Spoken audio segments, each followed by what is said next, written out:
దేశవ్యాప్తంగా నిరుద్యోగ యువతకు రైల్వే రిక్రూట్మెంట్ బోర్డ్ భారీ గుడ్ న్యూస్ చెప్పింది. దేశవ్యాప్తంగా ఉన్న అన్ని రైల్వే జోన్స్లో మొత్తం 368 పోస్టులతో సెక్షన్ కంట్రోలర్ పోస్టుల భర్తీకి నోటిఫికేషన్ రిలీజ్ చేశారు. ఇప్పటికే దరఖాస్తు చేసుకోవడానికి గడువు ప్రారంభమైంది. అక్టోబర్ 14 వరకు ఆన్లైన్లో ఈ ఉద్యోగాలకు అప్లై చేసుకోవచ్చు. కేంద్ర ప్రభుత్వ ఉద్యోగం చేయాలి అనుకునే వారికి ఇది ఒక మంచి ఛాన్స్ అని చెప్పొచ్చు. ఇందుకు సంబంధించిన పూర్తి వివరాలు ఇప్పుడు మనం తెలుసుకుందాం.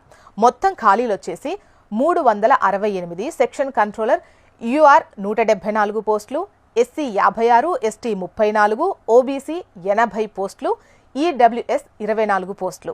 ఇక సెప్టెంబర్ 15 నుంచి ఆల్రెడీ అప్లికేషన్స్ అనేవి స్టార్ట్ అయిపోయాయి. అక్టోబర్ 14 వరకు కూడా మీరు అప్లై చేసుకోవచ్చు.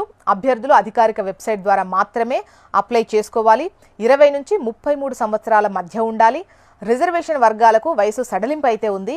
ఓబీసీ అభ్యర్థులకు 3 సంవత్సరాలు, ఎస్సీ ఎస్టీ అయితే 5 సంవత్సరాలు, దివ్యాంగ అభ్యర్థులకు 10 సంవత్సరాలు. ఇక విద్యార్హతల విషయానికి వద్దాం. డిగ్రీ పాస్ అయిన అభ్యర్థులు ఈ ఉద్యోగాలకు అప్లై చేసుకోవచ్చు.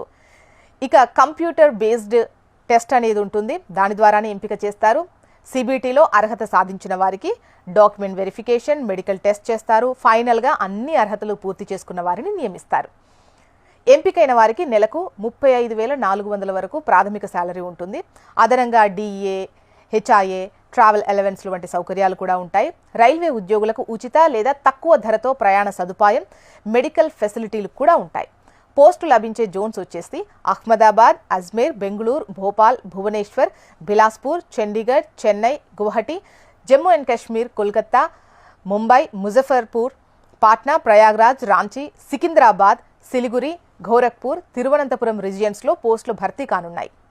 ఇక జనరల్ ఓబీసీ అభ్యర్థులకు ఫీజు వచ్చేసి 500 రూపాయలు. అదే ఎస్సీ ఎస్టీ, మహిళలు లేదా దివ్యాంగ ఎక్స్ సర్వీస్ మెన్ అభ్యర్థులకైతే 250 రూపాయలు.